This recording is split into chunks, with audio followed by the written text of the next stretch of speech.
The Galactic Council chamber fell silent as Ambassador Velric slammed 3 of his appendages on the crystalline table. His scales shimmered with indignation as he stared at the human delegation across the hall.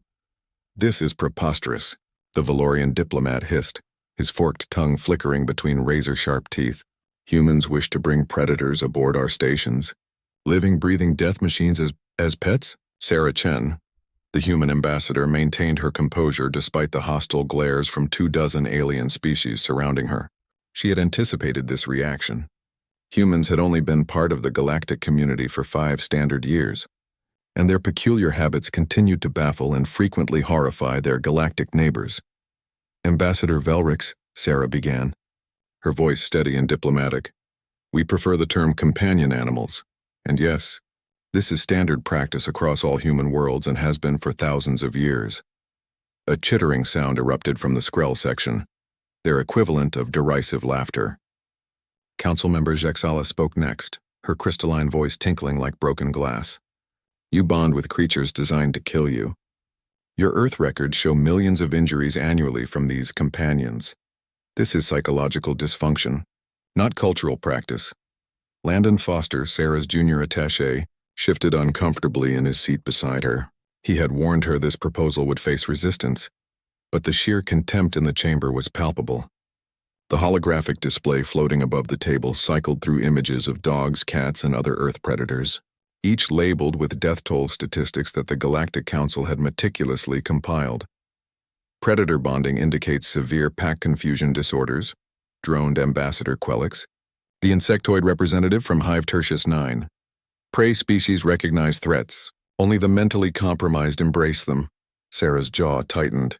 She had endured 5 hours of this circular argument, and her patience was wearing thin. "With all due respect, Council members, you're viewing this through an incomplete lens. Our relationships with these animals represent evolutionary partnership, not dysfunction." "Partnership?" Velric's laugh was a serpentine rasp. "Humans are apex predators yourselves. You have binocular vision, forward-facing eyes, persistence hunting capabilities. Yet you domesticate other apex predators and pretend this is normal? It speaks to deep-seated violence in human psychology," added Counselor Miravi, a graceful being whose species had evolved from herd animals. Her large prey animal eyes blinked slowly. "You cannot escape your nature, so you surround yourselves with mirrors of your own predatory instincts." Landon leaned toward Sarah, whispering urgently, "Ambassador, this isn't going anywhere. Maybe we should table the proposal and—" "No." Sarah's response was firm. She had spent 3 months preparing this legislation. Human colonists throughout the galaxy were being denied the right to keep their companion animals, forced to abandon creatures that had been part of their families for generations. She wouldn't back down now. "Perhaps," Sarah said, raising her voice, "a demonstration is in order." The chamber erupted in alarmed chatter. Velric's scales flushed a warning crimson. "You did not bring one of those creatures here?" "I did." Sarah tapped her communication device. "Landon, if you would." Landon swallowed hard but nodded. He stood, walking toward the chamber's entrance with measured steps. Several council members shifted away from the aisle, as if whatever horror was about to enter might attack indiscriminately. The doors hissed open. What entered was not the snarling, savage beast the council had imagined. Instead, padding silently into the chamber came a large, muscular dog, a Belgian Malinois named Thor. His tan and black coat was immaculately groomed, his dark eyes alert and intelligent. But what truly commanded attention was his bearing, confident, controlled, utterly focused on Landon. Landon led Thor to the center of the chamber. The dog sat immediately at a subtle hand signal, his posture perfect, his gaze never leaving Landon's face. The council stared in stunned silence. "This is Thor," Landon said, his voice surprisingly steady despite the hundreds of alien eyes fixed upon him. "He's not just my pet. He's my partner, my friend, and yes, my emotional support hunter."